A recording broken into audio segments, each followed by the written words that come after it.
বিশ্বনবী রাহমাতুল লিল আলামিন দাদা করে চোখের পানিগুলো ছেড়ে ছেড়ে কাঁদতেছেন।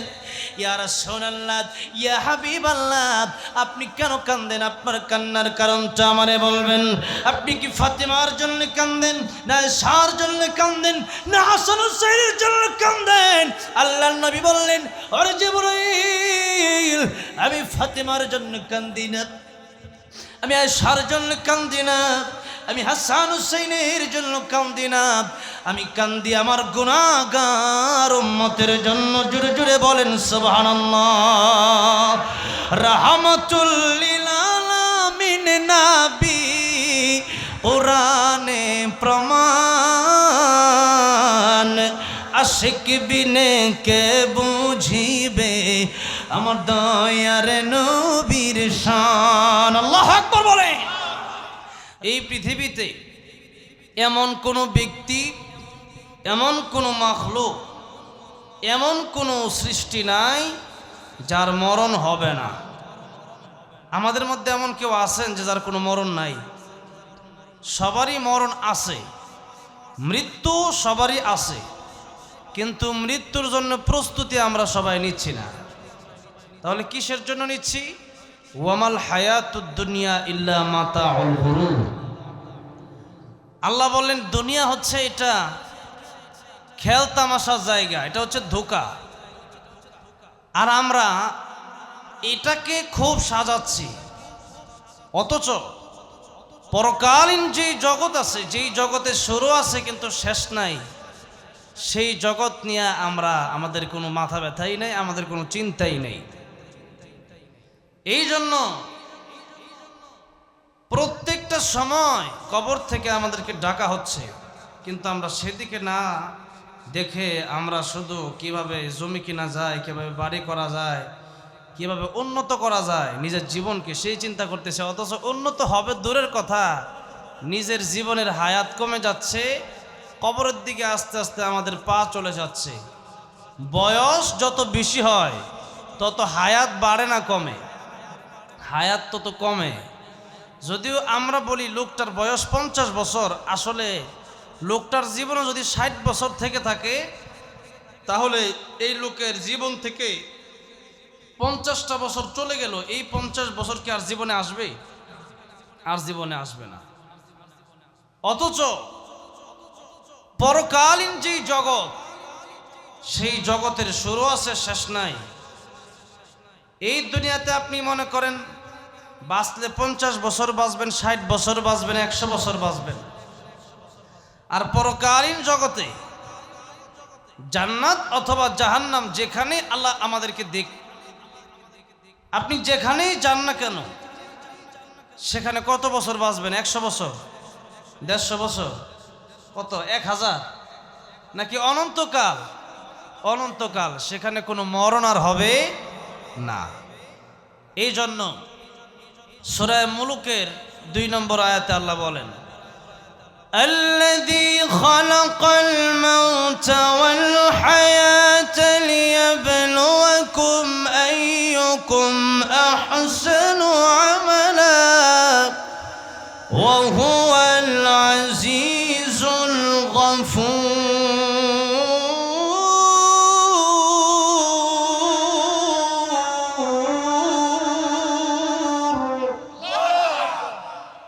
এই যে আয়াত, এই সূরা মুলুকের 2 নম্বর আয়াতের তাফসীর যে আলোচকরা করেন, যে মুফাসসিরিনে কেরামগণ করেন, তখন এই মৌতের কয়েকটা ব্যাখ্যা করতে গিয়ে একটা ব্যাখ্যা হলো এটা যে আমরা বাস্তবে দেখি যে আমাদের হায়াত আগে, মরণ পরে, কিন্তু আল্লাহ রাব্বুল আলামিন বললেন মৌত আগে হায়াত পরে। এর একটা ব্যাখ্যা হচ্ছে এটা যে আমাদের এই জীবন কোনো জীবনই না, এই জীবন এটা যখন চলে যাবে, মরণ হয়ে গেল, মৃত্যুর পরে আবার যেই জীবনটা শুরু হবে ওইটা হচ্ছে আসল জীবন। আর এই জীবনটা কিরকম? আমার বয়স মনে করেন 24 বছর, তো আমার পূর্বের 24 বছরটা আমার কাছে এখন স্বপ্নের মতো। আপনার জীবন থেকে 50 বছর চলে গেছে, এটা এখন আপনার কাছে স্বপ্নের মতো। ঘুমের ভিতরে দেখলেন অনেক কিছু, দেখলেন আপনি সিঙ্গাপুরে গিয়ে একটা 20 তলা বাড়ি কিনছেন, খুব আরাম। চিন্তা করছেন বাহ, আর সিরাজগঞ্জে থাকা লাগবো না, আর ধান খেতে গিয়ে ধান লাগানো দরকার নাই, এখন আরামসে শুয়ে থাকবো। দারোয়ান আসবে, জিজ্ঞাসা করবে স্যার কেমন আছেন, আমি বলবো এই বেটা আমার সময় নাই। এই যে সময় নাই বলবো, এই যে দমক দিয়েছেন স্বপ্নে, এই দমকে ঘুম গেছে ভাইয়া, ঠিক কিনা? এই ঘুম থেকে ওঠার পরে এখন দেখলেন আসলে ওটা তো সিঙ্গাপুরের বাড়ি না, ওটা তো আমার খাট, ভাঙ্গা খাট, ঠিক কিনা বলেন? এই হচ্ছে দুনিয়ায় স্বপ্নের মতো। যেদিন 3.5 হাত মাটির ঘরে আপনাকে নিয়ে যাওয়া হবে, সেদিন আপনি সবই টের পাবেন। আপনি চিল্লাবেন, ডাকবেন, কিন্তু কেউ শুনবে না।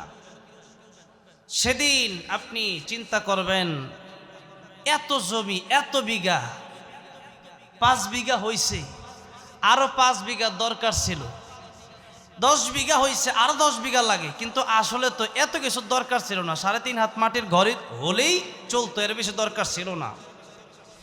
এই জন্য প্রিয় ভাইয়েরা, মুরব্বী বাবাজিরা, যেই গোরস্থান, যে কবরস্থানের উদ্যোগে আজকের এই মাহফিল, এই কবরস্থান হচ্ছে আমাদের আসল জায়গা। এই জন্য একজন কবি বলেছেন, ইহা হাম সব মুসাফির হ্যায় ওহি আখির ঠিকানা, কোই আগে রওয়ানা হ্যায় কোই পিছে রওয়ানা। এই পৃথিবীতে আসার একটা সিরিয়াল আছে, কিন্তু যাওয়ার কোনো সিরিয়াল নাই। কি কখন চলে যাবে আল্লাহ রাব্বুল আমিন কাউকে জানিয়ে দিলেন না। সূরা তাহার একখান আয়াতে কারিমের ভিতরে আল্লাহ রাব্বুল আমিন বলেন, ইন্নাস সাআতা আতিয়াতুন আকাদু উখফিহা, নিশ্চয় মানুষের মরণ হবে, নিশ্চয় পৃথিবী ধ্বংস হবে, কিন্তু আমি আল্লাহ রাব্বুল আলামিন এটাকে গোপন রেখে দিলাম। আল্লাহর নবী, বিশ্ব নবী রাহমাতুল লিল আলামিন বলেন, ও আমার সাহাবীরা, ও আমার উম্মতেরা, আমি নবী, পৃথিবীর শ্রেষ্ঠ নবী, পৃথিবীর সমস্ত মাখলুকের চাইতে আমার দাম সবচাইতে বেশি, কিন্তু আমি নবী এই কথা বলতে পারবো না আমার মরণ কখন হবে। এমনকি আল্লাহর নবী বিশ্ব নবী রাহমাতুল লিল আলামিনের মরণের সময় মালাকুল মউত আজরাইল দরওয়াজার বাইরে থেকে বারবার পারমিশন চাচ্ছিলেন, সালাম দিচ্ছিলেন, আসসালামু আলাইকা ইয়া রাসূলুল্লাহ, আসসালামু আলাইকা ইয়া হাবিবাল্লাহ। নবীজি বলেন, ও ফাতেমা, দরওয়াজার বাইরে কে যেন দাঁড়ায় আছে, দরওয়াজা খোলার জন্য আমার কাছে পারমিশন চাই, দরওয়াজাটা খুলে দাও। লম্বা চূড়া ঘটনা, ফাতেমা রাদিয়াল্লাহু আনহা দরওয়াজা খুলে দেওয়ার পরে আল্লাহর নবী বিশ্ব নবী রাহমাতুল লিল আলামিনের কাছে মালাকুল মউত এসে বলেন, ইয়া রাসূলুল্লাহ, ইয়া হাবিবাল্লাহ, ওগো নবীজি, আল্লাহ রাব্বুল আমিন আমাকে আপনার কাছে পাঠিয়েছেন। আপনি যদি থাকতে চান আল্লাহ আপনার নেক হায়াত বাড়ায় দেবে, আর যদি না থাকতে চান, আল্লাহর কাছে যেতে চান, তাহলে যেতে পারেন, আমি এসেছি আপনাকে নিয়ে যাওয়ার জন্য। আল্লাহর নবী বললেন, ওরে মালাকুল মউত, হাত্তা ইয়াতিয়ানি জিবরাইল, জিবরাইল আসার আগ পর্যন্ত আমি তোমার সাথে কোনো কথা বলবো না, তুমি অপেক্ষা করো। জিবরাইল যতক্ষণ না পর্যন্ত আসতেছেন, ততক্ষণ পর্যন্ত তুমি আমার রূহ বের করতে পারবে না। এমনি জিবরাইল আলাইহিস সালাম যখন আসলেন, ইয়া রাসূলুল্লাহ কেন ডাকলেন? আল্লাহর নবী বিশ্ব নবী রাহমাতুল লিল আলামিন ডেকে বললেন, জিবরাইল, আমি থাকবো না চলে যাব, এটা তোমার কাছে পরামর্শ নেওয়ার জন্য তোমাকে এখানে ডেকেছি। জিবরাইল বললেন, ইয়া রাসূলুল্লাহ, ইয়া হাবিবাল্লাহ, ওগো নবীজি, এই দুনিয়া আপনার জন্য বড় কষ্টের জায়গা। তায়েফের লোকেরা আপনাকে কষ্ট দিয়েছে, উহুদের লোকেরা আপনারা কষ্ট দিয়েছে, পবিত্র মক্কা নগরী থেকেও আপনাকে তারা বের করে মদিনায় পাঠিয়েছে। ইয়া রাসূলুল্লাহ, ইয়া হাবিবাল্লাহ, এই দুনিয়া আসলে মুমিনের জন্য শান্তির জায়গা না। আল্লাহর নবী বলেন, দুনিয়া সিজনুল মুমিনি ওয়া জান্নাতুল কাফির। দুনিয়া মুমিনের জন্য জেলখানা, কাফিরের জন্য বালাখানা। এই দুনিয়ায় মুমিন যতদিন থাকবে, মুমিন আরাম আয়েশ করার জন্য থাকবে না। মুমিনের আরাম আয়েশ করার জায়গা হলো জান্নাতে, মুমিনের আরাম আয়েশ করার জায়গা হলো বেহেশতে। এই জন্য মুমিন এই দুনিয়ায় শুধু কষ্ট করবে, মুমিন চিন্তা করবে কোন কাজ করলে আমার আল্লাহ খুশি হয়। ওই কাজ মুমিন যদি করে যেতে পারে, 60 বছর 70 বছরের জিন্দেগিতে আমার আল্লাহ রাব্বুল আলামিন এই দুনিয়ার চাইতে 10 গুণ বড় একটা জান্নাত আমাকে আপনাকে উপহার হিসাবে দিয়ে দিবেন। এই জন্য এই দুনিয়া মুমিনের জন্য জেলখানা। এই জন্য আলেমদেরকে যখন জেলে নিয়ে যাওয়া হয়, তখন আলেমরা হাসে না, কাঁদে না, হাসে। দুনিয়ার সমস্ত মানুষগুলো যদিও জেলে নিয়ে গেলে পরে কাঁদে, কিন্তু আলেমদেরকে জেলে নিয়ে গেলে দেখবেন তাদের মুখে হাসি দেখা যায়। কারণ হলো আলেমরা বিশ্বাস করে, আলেমরা জানে যে আল্লাহর জন্য যদি জীবনটা দিতে পারি, এটার মধ্যে আমাদের সফলতা। মুমিন জানে ইন্না সালাতি ওয়া নুসুকি ওয়া মাহইয়ায়া ওয়া মামাতি লিল্লাহি রাব্বিল আলামিন। আমার নামাজ, আমার কুরবানি, আমার জীবন, আমার মরণ সব হবে কার জন্য? আল্লাহর জন্য। এই জন্য মুমিনের কোনো কষ্ট নাই। কারণ কিয়ামতের ময়দানে, ইবনে মাজাহ শরীফে এসেছে, কিয়ামতের ময়দানে আল্লাহ মানুষকে জান্নাত এবং জাহান্নামে দেওয়ার আগে আল্লাহ 2 জন মানুষকে ডাকাবেন। আল্লাহ রাব্বুল আলামিন ফেরেশতাদেরকে বলবেন, ফেরেশতারা ওই 2 ব্যক্তিকে আমার সামনে হাজির করো। যে 2 ব্যক্তির মধ্যে একজন ব্যক্তি হলো ওই ব্যক্তি দুনিয়ার মধ্যে আমার কোরআনের জন্য, আমার ইসলামের জন্য যে ব্যক্তি সবচেয়ে বেশি কষ্ট করেছে। এমন তো অনেক মানুষ, এমন তো অনেক ইমানদার আছে, যে ইমানদার ইসলাম গ্রহণ করার জন্য নিজের বাড়ি থেকে তাদেরকে বের করে দেওয়া হয়েছে, আগুনের ভিতরে জ্বালানো হয়েছে, চাকু দিয়ে করাত দিয়ে দেহকে খণ্ডিত করা হয়েছে, গরম তৈলের ভিতরে ভাজা হয়েছে। এরকম কষ্ট যারা করেছে, এরকম সবচেয়ে বেশি কষ্ট আল্লাহর যেই বান্দা করেছে, ওই ব্যক্তিকে আল্লাহর সামনে হাজির করা হবে। আরেকজন ব্যক্তিকে হাজির করতে বলা হবে, ফেরেশতাদেরকে বলা হবে, ফেরেশতারা তোমরা দেখো ওই ব্যক্তি, যে ব্যক্তিটাকে আমি ধন সম্পদ সব দিয়েছিলাম, বাড়ি, নারী, গাড়ি, সম্পত্তি সব দেওয়ার পরেও আমি আল্লাহর অস্বীকার করেছে, ওই ব্যক্তিকে আজকে আমি আল্লাহর সামনে হাজির করব।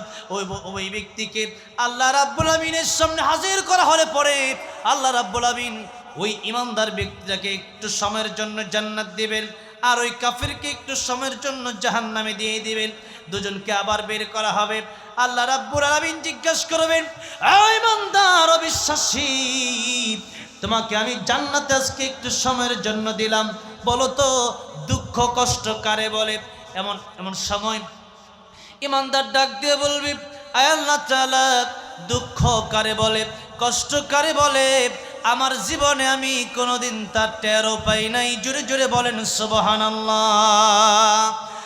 আর যে কাফেরকে দুনিয়াতে নারী, বাড়ি, গাড়ি, সম্পত্তি সব দেওয়া হয়েছিল, কিন্তু আল্লাহরে বিশ্বাস করে নাই, আল্লাহরে মানে নাই, ওই ব্যক্তির যখন একটু সময়ের জন্য জাহান্নামের ভিতরে দেওয়া হবে, আবার যখন জাহান্নামের ভিতর থেকে তারে বের করা হবে, লোকটা ডেকে বলবে, আল্লাহ তাআলা, আমার জীবনে শান্তি কারে বলে, আমার জীবনে সুখ কারে বলে? আমার জীবনে আমি কোনোদিন টেরও পাই নাই।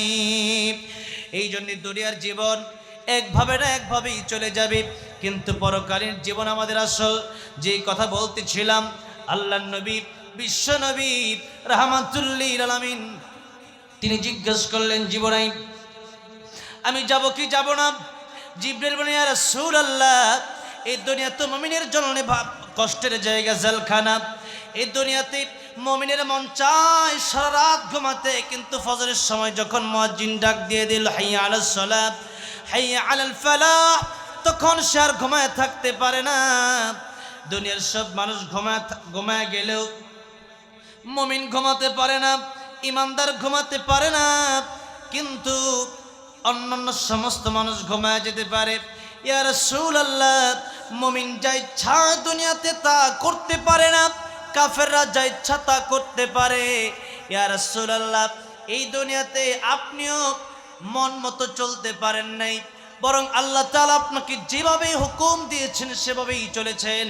সুতরাং ইয়া রাসূলুল্লাহ, দুনিয়ার কষ্টের জায়গা ত্যাগ করে আল্লাহর সাথে দেখা করবেন, এটাই তো আপনার জন্য সবচেয়ে প্লাস পয়েন্ট, সবচেয়ে ভালো কথা, সবচেয়ে উত্তম কথা। আল্লাহর নবী বিশ্ব নবী রাহমাতুল লিল আলামিন দাদা করে চোখের পানিগুলো ছেড়ে ছেড়ে কাঁদতেছেন। ইয়া রাসূলুল্লাহ, ইয়া হাবিবাল্লাহ, আপনি কেন কাঁদেন? আপনার কান্নার কারণটা আমারে বলবেন। আপনি কি ফাতেমার জন্য কাঁদেন, না আয়েশার জন্য কাঁদেন, না হাসান হুসাইনের জন্য কাঁদেন?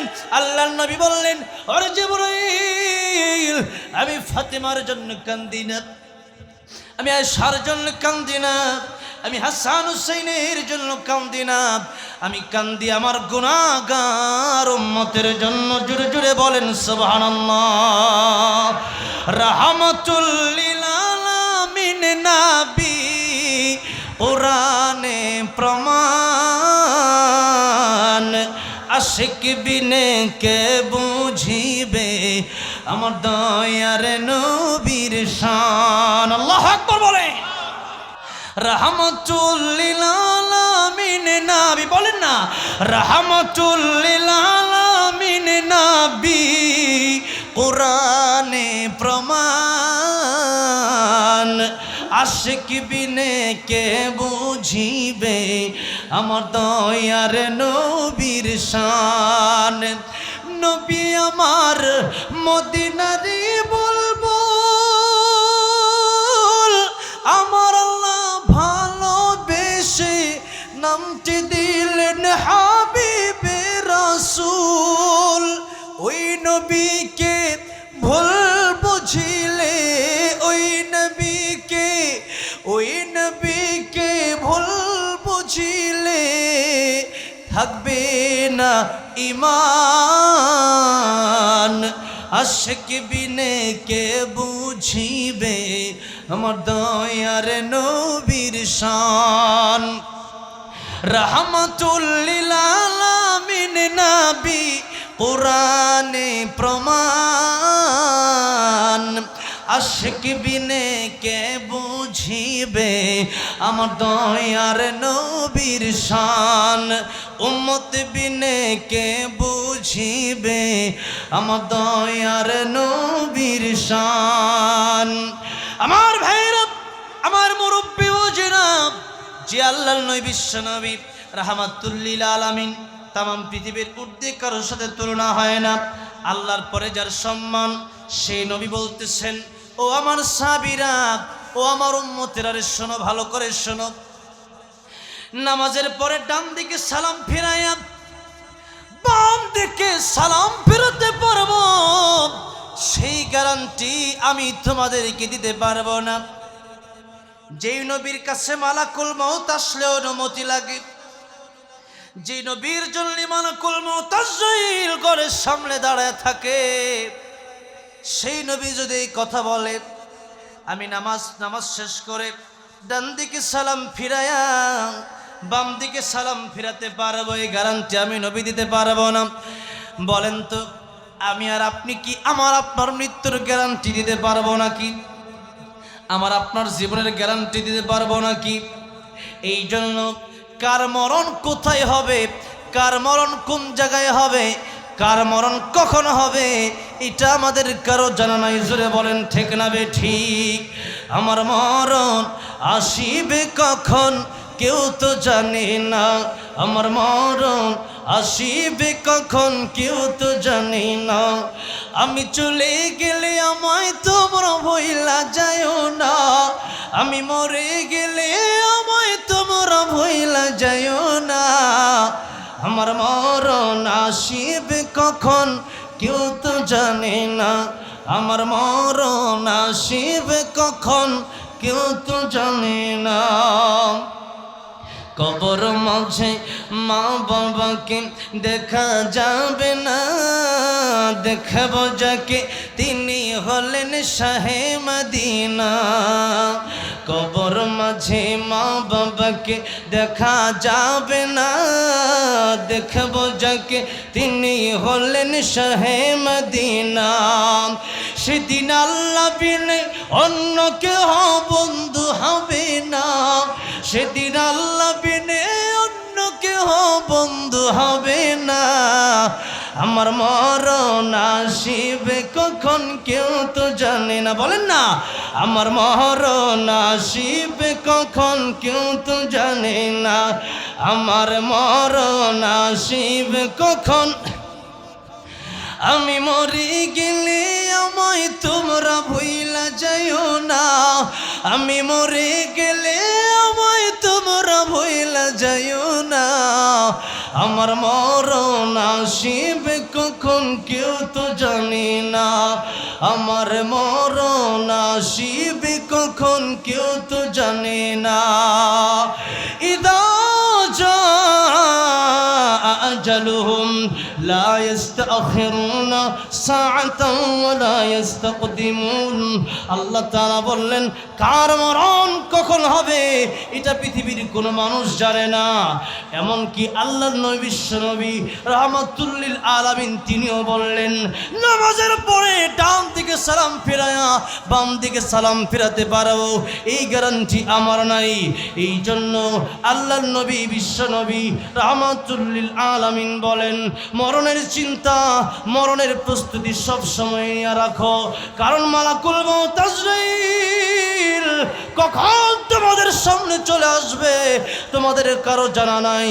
এই জন্যেই মালাকুল মউত আজরাইল যদি সামনে চলে আসে আর ওই সময় যদি আপনি বলেন আমি এই মুহূর্তেই ভালো হয়ে যাব, আর একটু হায়াত আমারে বাড়ায় দেওয়া হোক, না না, মালাকুল মউত আজরাইল কিন্তু আপনার হায়াত বাড়ায় দিতে পারবে না। এই জন্য সর্বক্ষণিক মৃত্যুর জন্য যেন মানুষ প্রস্তুতি নিয়ে থাকে, এই জন্য আল্লাহ মৃত্যুর কথা কোনো মানুষকে জানালেন না। আর মৃত্যুর কথা যদি কোনো মানুষকে জানায় দেওয়া হয় তাহলে দুনিয়ার নিয়ম শৃঙ্খলা ঠিক থাকবে না, এটা হচ্ছে 1 নম্বর। 2 নম্বরে মানুষের আমলের প্রতি গুরুত্ব কমে যাবে। এই 2 কারণে আল্লাহ মরণের কথা মানুষকে জানালেন না। 1 নম্বর, মনে করেন মৌতের কথা, মরণের কথা আল্লাহ যদি জানায় দিতেন যে আগামী 2025 সালে জানুয়ারি মাসের 25 তারিখে আপনার মৃত্যু হবে, তখন আপনি চিন্তা করতেন আমার আল্লাহ তো রহমান, আমার আল্লাহ তো রহিম, আমার আল্লাহ তো গফফার। আল্লাহ বলেছেন মৃত্যুর 1 মিনিট আগেও যদি কেউ তওবা করে সারা জীবনের সমস্ত গুনাহ আল্লাহ মাফ করে দিয়ে তাকে আমার আল্লাহ রহমতের কোলে উঠায় নেবেন। সুবহানাল্লাহ। এই জন্য ওই মানুষটা যদি জানে যে আগামী 2025 সালে জানুয়ারি মাসে আমার মরণ হবে, তাহলে এই ব্যক্তি কি করবে?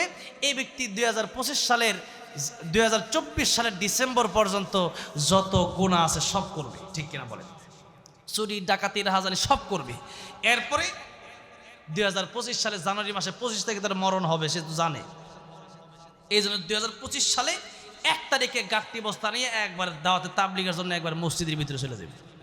সেরকম ঠিক না ঠিক? আল্লাহ এটা ভালো করে জানে। এখন বলেন কিয়ামতের ময়দানে এই যে মিজানের পাল্লা ওজন দেওয়া হবে কি হবে না? হবে। এখন মিজানের পাল্লা যখন ওজন দেওয়া হবে তখন দেখা যাবে 24 সাল পর্যন্ত খালি গুনাহ আর গুনাহ, আর 25 সালের মাত্র 24 দিন শুধু দাওয়াতে তাবলীগের কাজ করছেন বিপদ হইলে। তাইলে এখন আপনি যে 1 মাস ইবাদত করলেন বা 1 মাসের কিছু কম আর সারা জীবন গুনাহ করলেন, তখন নেক আমলের পাল্লা ভারী হবে না বদ আমলের পাল্লা ভারী হবে? কিয়ামতের ময়দানে যদি আপনার নেক আমলের পাল্লা উকুনের ডিম অনেক বড়, নবীজি বলছেন উকুনের ডিম পরিমাণ যদি নেক আমলের পাল্লা ভারী হয়ে যায় তাহলে আল্লাহ আপনাকে সাথে সাথে বিনা হিসেবে জান্নাত দিয়ে দিবেন। আর যদি উকুনের ডিম পরিমাণ বদ আমলের পাল্লা ভারী হয়ে যায় তাহলে জাহান্নামে যাওয়া লাগবে।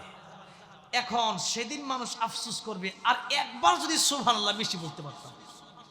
গাড়িতে বসেছিলাম, বাড়িতে বসেছিলাম, বৈশা বসে তো কোনো কাজ ছিল না, ফেসবুক ইউটিউব নিয়ে ব্যস্ত ছিলাম। তাহলে একবার যদি এতক্ষণে যদি বসে সুবহানাল্লাহ সুবহানাল্লাহ সুবহানাল্লাহ জপতাম, তাহলেও সেই আল্লাহ তাআলা আজকে উকুনের ডিম তো একেবারে ছোট, কিন্তু সুবহানাল্লাহ বললে সারা দুনিয়াতে যা কিছু আছে এবং তার চেয়ে বেশি সওয়াব আল্লাহ দান করেন। তাহলে নেক আমলের পাল্লাটা কত বাড়ি হতো, তাহলে তো আজকে জান্নাতে যাওয়া সহজ হয়ে যেত। এই জন্য সেদিন মানুষ আফসোস করবে। এখন সারা জীবন করলেন গুনাহ আর নেকি করার জন্য 1 মাস তাবলীগে ঢুকলেন, তাহলে দেখা যাবে বদ আমলের পাল্লা কিয়ামতের ময়দানে বাড়ি হয়ে যাবে। তো এই জন্য আল্লাহ পাক জানালেন না যে কোনো সময় মরণ হয়ে যেতে পারে, সুতরাং যে কোনো সময় মরণের জন্য প্রস্তুতি নিয়ে রাখো।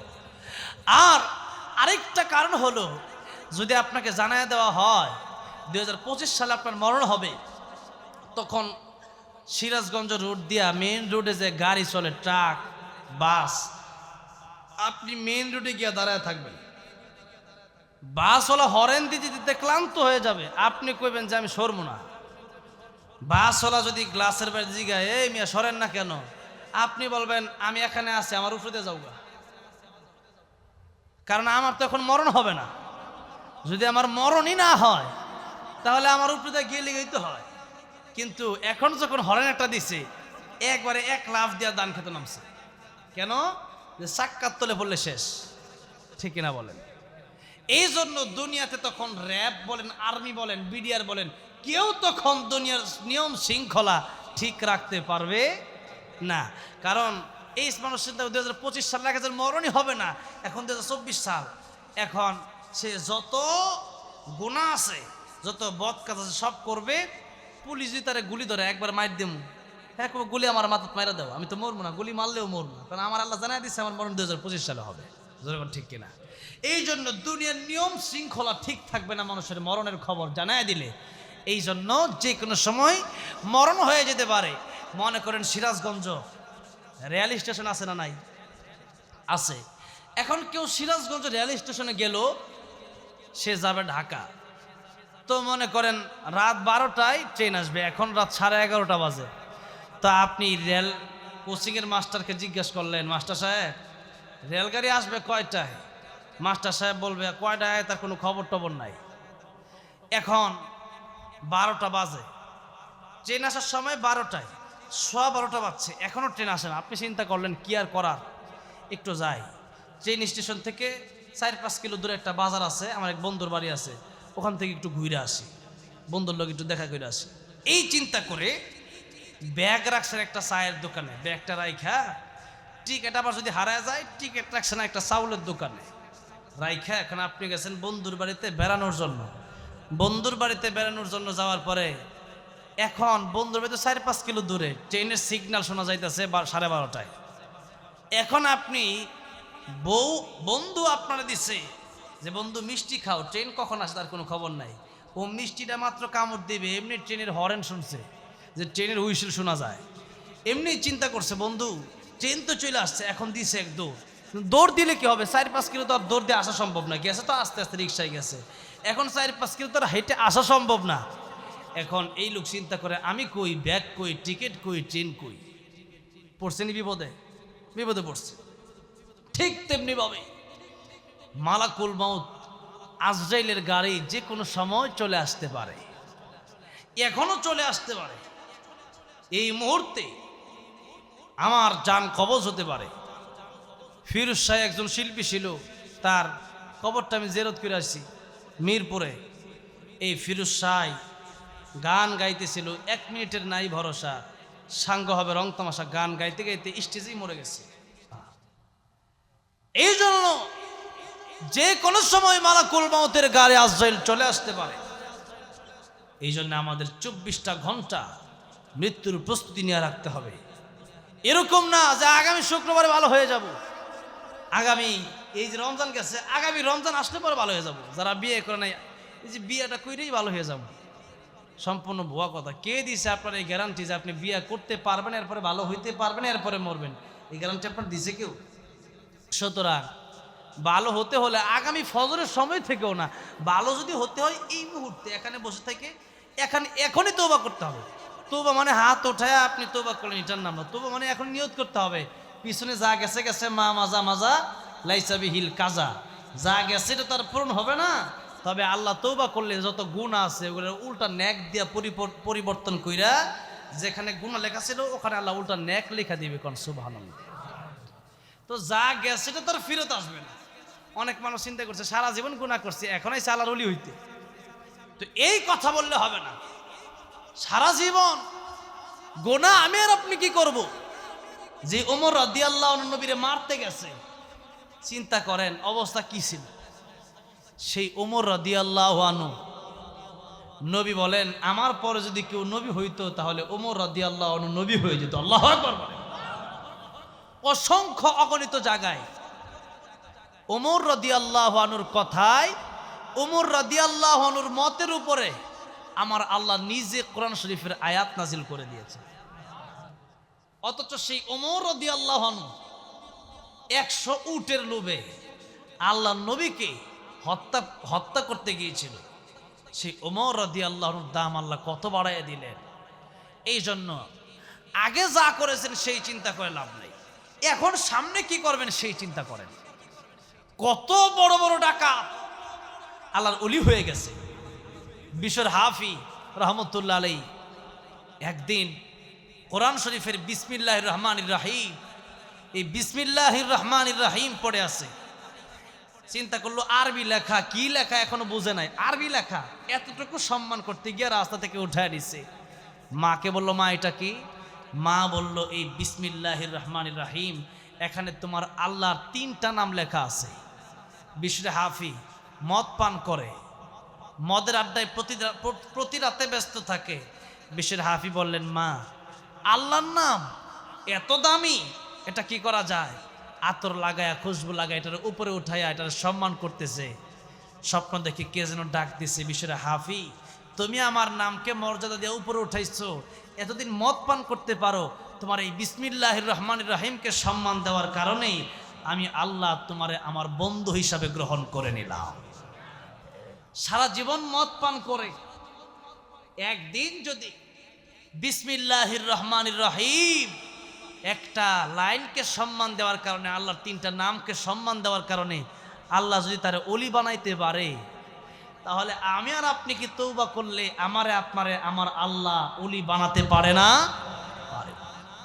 ফুজাইল ইবনে আয়াস রহমতুল্লাহি আলাইহি ওই এলাকার প্রসিদ্ধ ডাকাত, কিন্তু অথচ আমি রহমতুল্লাহ আলাইহি বললাম। এই ফুজাইল ইবনে আয়াস রহমতুল্লাহি আলাইহি সারা জীবন ডাকাতি করছে। লম্বা চূড়া ঘটনা এক একটা বলতে গেলে ঘন্টাকে ঘন্টা লাগবে, সংক্ষিপ্ত করে বলতেছি। এত বড় আল্লাহর ওলি হয়েছেন, রাস্তা দিয়ে যাচ্ছেন, কোরআন শরীফের তেলাওয়াত ভেসে আসছে, কে যেন তেলাওয়াত করতেছে ওই আয়াত, আলাম ইয়ানি লিল্লাযীনা আমানু আন তাখশা কুলুবুহুম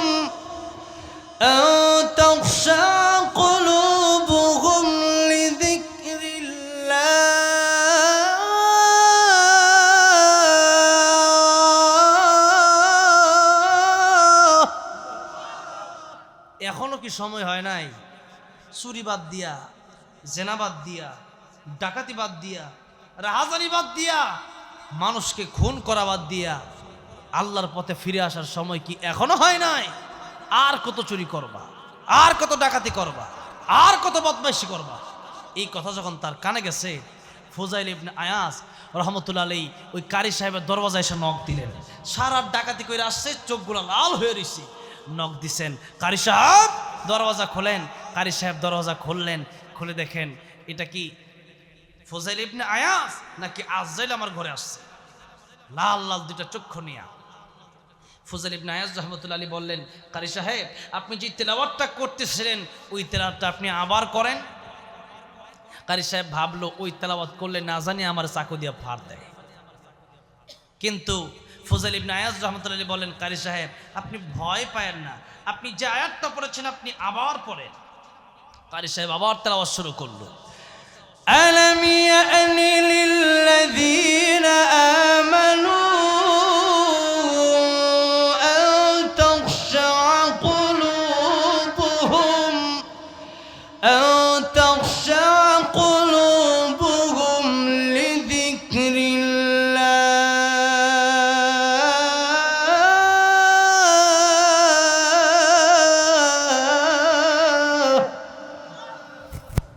হুজুর তেলাওয়াত করতেছে, তাকায় দেখে ফুজাইল ইবনে আয়াজ রাহমাতুল্লাহ আলাইহির চোখ দিয়া অঝরে পানি পড়তেছে। যেরকম আল্লাহু আকবার। ফুজাইল ইবনে আয়াজ রাহমাতুল্লাহ আলাইহির জীবন মনে হয় এখানেই পরিবর্তন হয়ে গেল। ফুজাইল ইবনে আয়াজ রাহমাতুল্লাহ আলাইহি কারি সাহেবকে ডেকে বললেন, কারি সাহেব, আপনি ভয় পাবেন না, আপনাকে মারার জন্য আমি আসি নাই, আমি এসেছি আপনার কোরআন তেলাওয়াত আমার জীবনকে পরিবর্তন করে দিয়েছে। সারা রাত আপনি আল্লাহর কোরআন তেলাওয়াত করেন আর আমি মানুষের হক মেরে খাই। আমার জীবনে এতদিন পর্যন্ত আল্লাহর কোরআনের আয়াত ওই রকম শুনি নাই, আমার পরিবর্তন হয় নাই। আজকে আল্লাহর কোরআনের আয়াত শুনে আমার জীবনের পরিবর্তন হয়ে গেল। আপনার হাতে যে হাত রাখলাম, আর জীবনে কোনোদিন আমি ডাকাতি করব না, আর জীবনে কোনোদিন মানুষের জমি আমি নেব না, মানুষের গলায় ছুরি ধরব না। এই যে আপনার হাতে হাত রাখলাম, এই যে তওবা করলাম, আর জীবনে আল্লাহর হুকুমের অমান্য আমি করব না। এমন তওবা করলেন, কোরআন শরীফের একটা আয়াত শুনে ওই ফুজাইল ইবনে আয়াজ রাহমাতুল্লাহ আলাইহি যিনি ছিলেন বিশ্ববিখ্যাত ডাকাত, তিনি আল্লাহর কোরআনের একটা আয়াত শুনে বিশ্ববিখ্যাত আল্লাহর ওলি হিসাবে আল্লাহর কাছে তিনি গ্রহণযোগ্যতা পেয়ে গেলেন। একটা আয়াত শুনে এক রাতের কারণে জীবনের বেশিরভাগ সময় নষ্ট করার পরেও সে ব্যক্তি আল্লাহর ওলি হয়েছে। এমনকি আল্লাহর নবীর কাছে এসেছে, মৃত লাশের সাথে জিনা করে ফেলেছে। নবীজি বললেন, তুমি আল্লাহর কাছে তওবা করো, আল্লাহ তোমাকে মাফ করে দিবেন। যেরকম সুবহানাল্লাহ। যদি আল্লাহ পাক ওই লোকগুলাকে মাফ করতে পারে, 100 খুন করার পরে যদি আল্লাহ মানুষকে মাফ করতে পারে, বলেন আমাকে আর আপনাকে আল্লাহ মাফ করতে পারে কি পারে না? কিন্তু এখন যদি এমন হয় যে সারা জীবন গুনাহ করছি, এখন আর নামাজ পড়ে লাভ কি? জাহান্নামে তো যাবই, তো ইমানদার তো আমি, একদিন না একদিন তো জান্নাতে যাব। এই চিন্তা আজকে আমাদের ইমানদার মুমিন মুসলমানদের অন্তরে অন্তরে একটা কথা, যে জান্নাতে তো একদিন যাবই, একটু গুনাহ করে নেই তাতে কি হয়েছে? নাউযুবিল্লাহি মিন যালিক। একটা মুমিন হয়ে এই কথা আপনি চিন্তা করেন কিভাবে যে আপনি জাহান্নামে জ্বলবেন, এরপরে জান্নাতে যাবেন, অথচ একটা সেকেন্ড জাহান্নামে জ্বলার মতো ক্ষমতা পৃথিবীর কোনো মানুষের নাই।